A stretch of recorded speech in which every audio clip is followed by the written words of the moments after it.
Hey y'all, Hillary here, and I am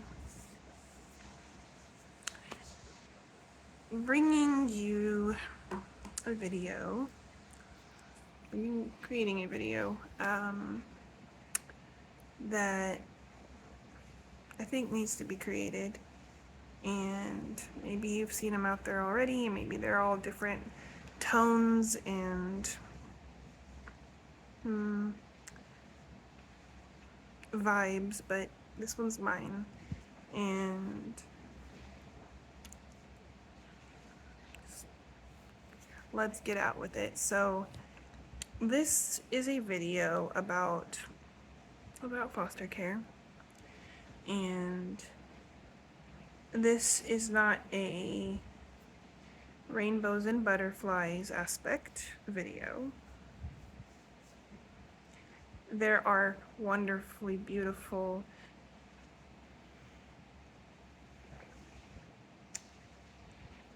awesome moments of foster care in the foster system and the support and the children and the families. What today's video is about is not one of those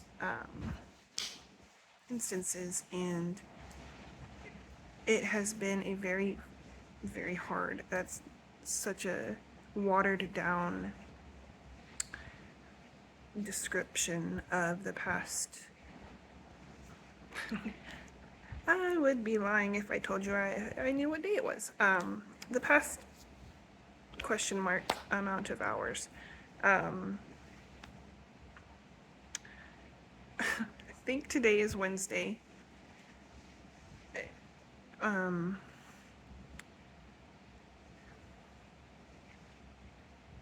I think today is Wednesday, so in the past 72 hours, I have slept approximately 2 hours and 15 minutes. And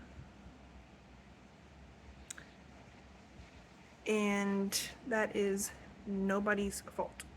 And I mean that 100% genuinely. It is nobody's fault. I am running on the last remnants of my 4-shot espresso 1 p.m. latte. Because I had to work today, and I am a teacher going back to school, or the back to school teacher stuff, and in lectures and meetings all day, and having pulled an all-nighter, not a fun all-nighter. Kind of needed a little pick-me-up to help me focus, and coffee is a great little helper there for some people. I am one of those people. So shout out to, I already forgot where I got the coffee. That was good coffee.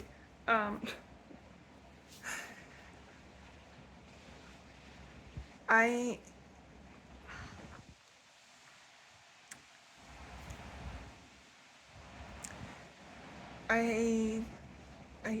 I'm having trouble with the sentence formation right now, because the words that want to come out of my mouth are, I had to make the decision, and I didn't have to. I have become very careful with my word choice. So I made the decision after a lot of very difficult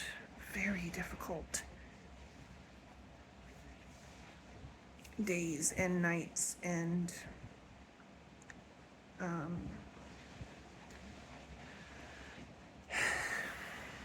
rocky explosions that are completely unexpected and for everybody. I mean, including the child. It's confusing, it's scary, it's frustrating. Um,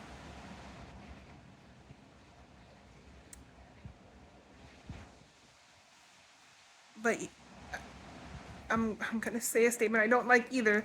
You have to. Uh, you have to. You have to set yourself boundaries,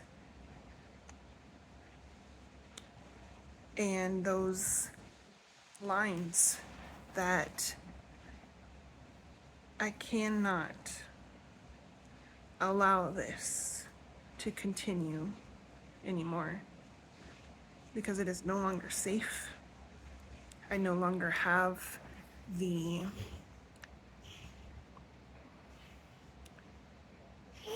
ability, the necessary means to provide what this child needs. And again, it is nobody's fault. I provided this child a safe, loving, fun, secure, normal home for the time they were with me.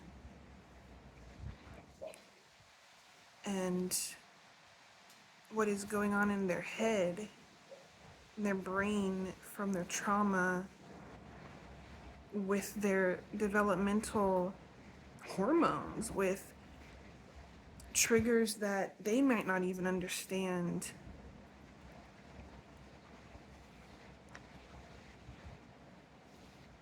This is no longer a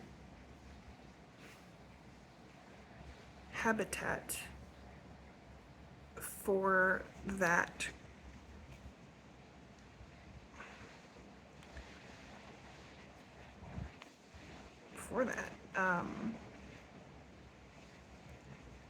I am not a psychiatrist. I am not a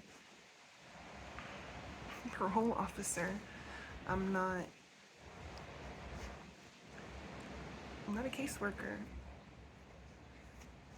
I'm their mom for now. And when it comes to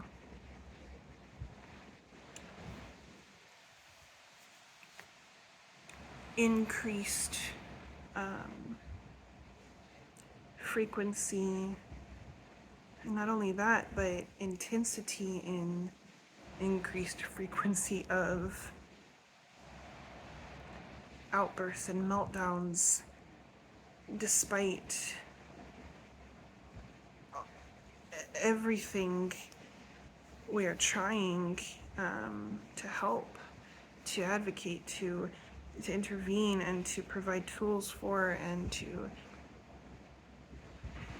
grow with this child. It's not, I hate to say this, but it's not working, you know? This is not the place where they can best thrive right now.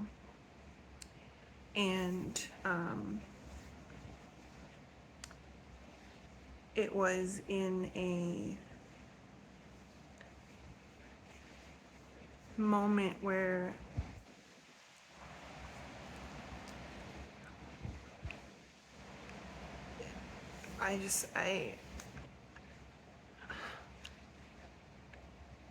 I couldn't have imagined the two of us, this child and me, in this physical altercation, in a sense, where they were they're not even themselves in this moment because something has switched. They're in like protection mode for some trigger that we can't see, we don't recognize, we can't comprehend, but something, a smell, a sound, feel something has triggered them to go into tough fight, flight, freeze, something mode. And in this moment, this child was fight mode. And I don't ever want to be in that situation again, where to protect the child, I have to restrain the child. I did not like that. I did not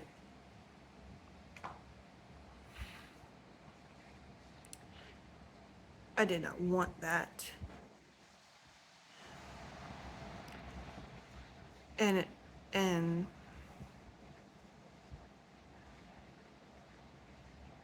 it was several moments, a long moment of this surreal, who is this child? It's not her. And which made me want to hug her, but she's wildly trying to do things that are harmful. So you can't hug her, you know? I mean, there's all these things that are going through my head, like boom, boom, boom, boom, boom, boom, boom. And in the meantime, I'm getting hurt. You know, she's possibly getting hurt from her actions. And you have to just you have to act without thinking, but you have to be prepared to do that. And so it's a very odd phenomenon, these restraints. And they're nothing like these utopian little pictures on the trainings, or the videos that they show you when everybody's all calm. It's like these individuals who are requiring restraint. Clearly it's a last ditch effort. I mean, that's the last thing you want to do, is have to put your hands on a child to calm down the situation, to diffuse. That's the last thing. So they're not going to be calm and be like, okay, now do you need my arm to be this way? Where do you? And so it's very unrealistic. And so as much as I was split second trying to think, what hold am I supposed to be doing?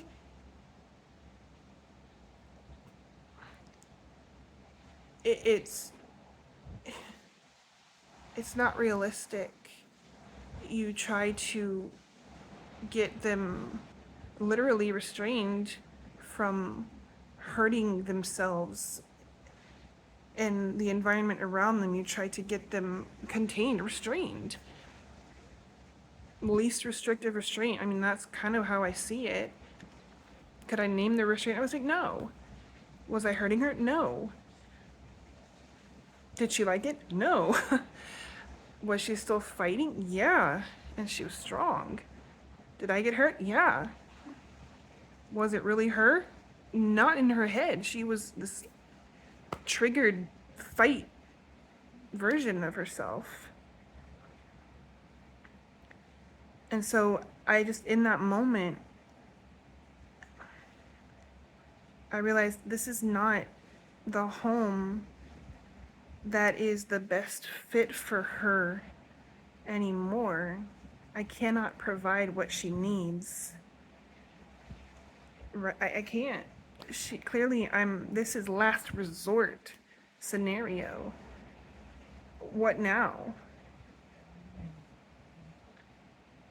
And I made the decision in that moment to get her help outside of my home.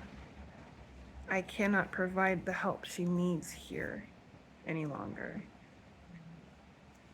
And so with the help of many resources, foster agency, CPS,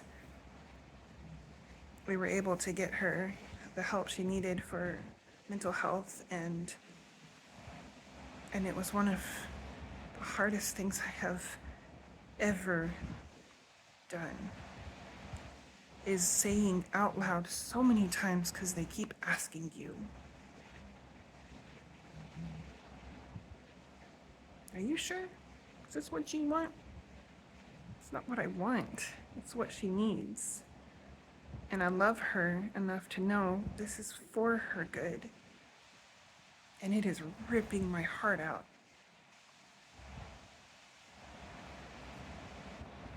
To have her leave this house, our home.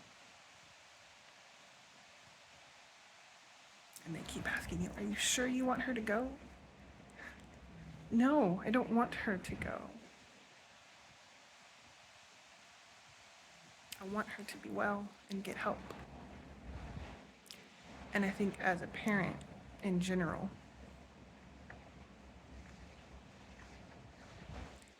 that might be one of the hardest things. I'm learning.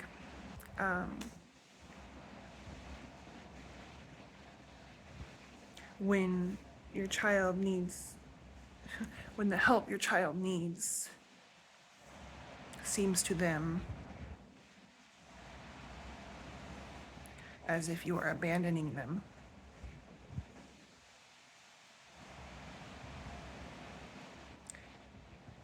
And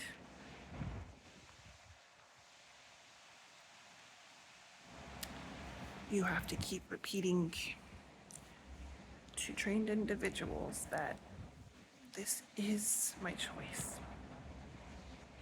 This is what is best for her.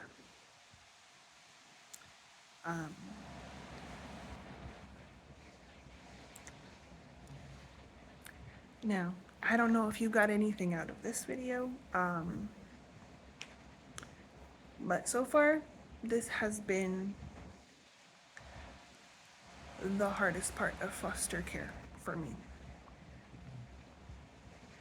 It's not the separation, it's the I have to make that decision because I am the legal guardian. Nobody can tell me she's gotta go or she's gotta stay. I have to make that choice. That has been wearing me down mentally and physically for the past, I don't even know, 3 days, weeks. But I know she is in a place where she is getting help. And I will call her, I will visit her as often as I can to show her I am not giving up on her. And I love her. So, I hope you got something enlightening from this. It is not meant to discourage you from your decision if you're trying to figure out what are the worst parts of foster care? What are the hardest parts of foster care?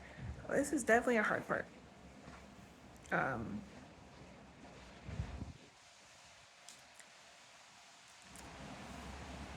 I do hope that you don't go into this decision, if this is what you're doing, is watching videos to help you make a decision. I hope you don't go into this decision with the false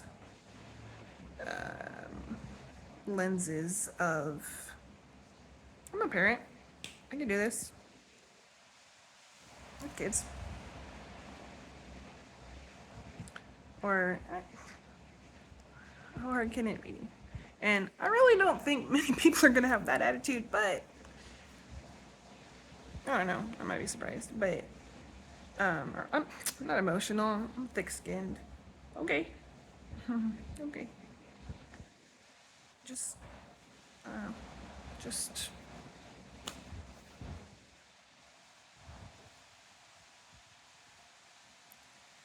be prepared for the hard times. The good times are great. Check out the other videos, but this one's a hard one.